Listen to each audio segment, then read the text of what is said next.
ಈಗಾಗಲೇ ಗೌರವಾನ್ವಿತ ಸದಸ್ಯರು ಪತ್ರ ಕೊಟ್ಟಿದ್ದರು ಭಾಳ ಹಿಂದೆ.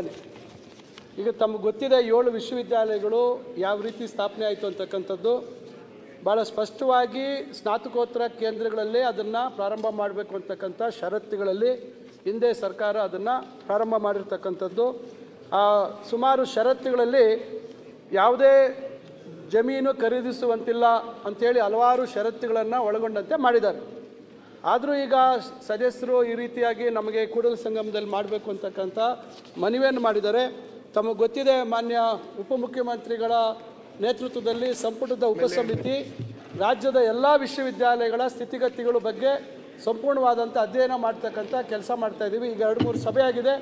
ಇನ್ನು ನಾವು ಭಾಳಷ್ಟು ವಿಚಾರಗಳು ಚರ್ಚೆ ಮಾಡುವಂಥದ್ದಿದೆ. ಖಂಡಿತ ಆ ಸಂದರ್ಭದಲ್ಲಿ ನಾನು ಮಾನ್ಯ ಸದಸ್ಯರ ಏನು ಕೋರಿಕೆ ಇದೆ, ನಾನು ಆ ಸಂಪುಟದ ಉಪಸಮಿತಿ ಮುಂದೆ ತಂದು ಏನು ಅದಕ್ಕೆ ಕ್ರಮ ತಗೋಬಹುದು ಅಂತಕ್ಕಂಥದ್ದನ್ನು ಮುಂದೆ ನಾವು ತೀರ್ಮಾನ ಮಾಡ್ತೀವಿ. ಓಕೆ. ಮಾನ್ಯ ಅಧ್ಯಕ್ಷರೇ, ಈಗ ಸ್ಥಳ ಖರೀದಿ ಮಾಡಬೇಕು ಅಂತ ಹೇಳ್ತಾ ಇದ್ದಾರೆ. ಈಗ ಯೂನಿವರ್ಸಿಟಿ ಆಗಬೇಕು ಅಂದರೆ ಸ್ಥಳ ಖರೀದಿ ಮಾಡುವಂಥ ಪ್ರಶ್ನೆನೇ ಇಲ್ಲ. ಯಾಕಂದರೆ ನಮ್ಮ ಪ್ರಾಧಿಕಾರದ ಮಂಡಳಿಯಲ್ಲೇ ನಮಗೆ 500 ಎಕರೆ ಭೂಮಿ ಇದೆ. ಅದಕ್ಕೆ ನಾನು ದಯವಿಟ್ಟು ತಮ್ಮ ಮುಖಾಂತರ ವಿನಂತಿ ಮಾಡ್ಕೊಳ್ಳೋದು, ಬರೀ ಕೇವಲ ಪರಿಶೀಲನೆ ಮಾಡ್ತೀನಿ ನೋಡ್ತೀನಿ ಅನ್ನೋದು ಬೇಡ, ನಮಗೊಂದು ಭರವಸೆಯನ್ನಾದರೂ ಸಚಿವರು ಕೊಡಬೇಕು ಅಂತೇಳಿ ನಾನು ಒತ್ತಾಯಿಸ್ತೀನಿ ಮಾನ್ಯ ಅಧ್ಯಕ್ಷರೇ. ಓಕೆ, ಅಲ್ಲ, ಒಂದು ಭರವಸೆ ಕೊಡಲಿ. ಕೂತ್ಕೊಂಡ್ರಲ್ಲ ಕೊಡೋದು, ನೀವು ಕೂತ್ಕೊಳ್ಳಿ. ಮಾನ್ಯ ಅಧ್ಯಕ್ಷರೇ, ಮುಖ್ಯವಾಗಿ ಇದು ವಿಶೇಷ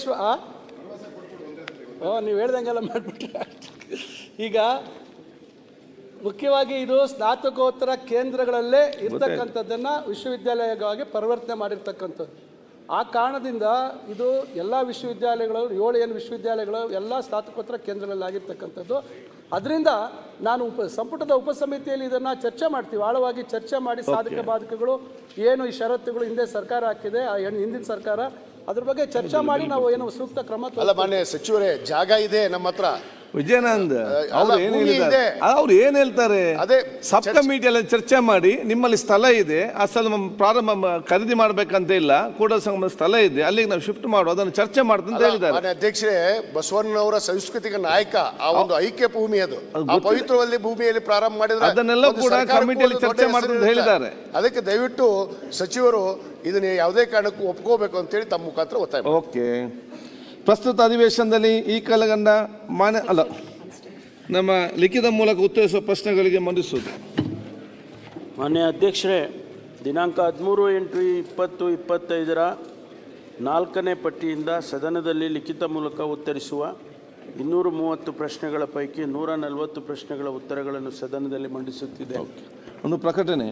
ಪ್ರಸ್ತುತ ಅಧಿವೇಶನದಲ್ಲಿ ಈ ಕೆಳಗಂಡ ಮಾನ್ಯ ಸದಸ್ಯರುಗಳು ಅವರ ಹೆಸರನ್ನು ಮುಂದೆ ಸೂಚಿಸಿರುವ ದಿನಾಂಕ ಅವಧಿಗೆ ಗೈರು ಹಾಜರಾಗಲು ಅನುಮತಿ ನೀಡುವಂತೆ ಕೋರಿರುತ್ತಾರೆ.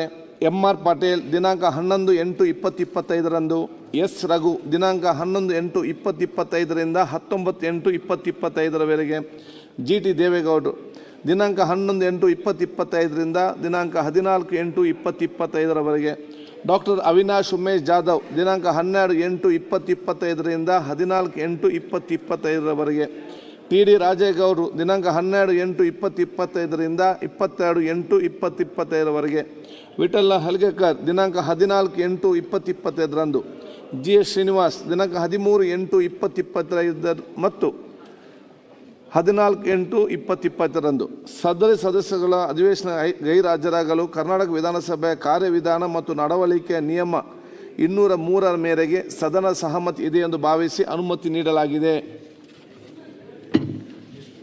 ಇವತ್ತೊಂದು ಸನ್ಮಾನ್ಯ ಸಭಾಧ್ಯಕ್ಷರೇ, ಒಂದು ಸೆಕೆಂಡ್ 0 ಅವರ್, ಅದಕ್ಕೆ 0 ಅವರ್ ಕ್ವಶನ್ ಯಾವುದು? ಈಗ ಒಂದು ಬಿಲ್ಲನ್ನು ಮಂಡಿಸಿ ಸಚಿವರು ಪ್ರಸ್ತಾವನೆ ಮಾಡಿ.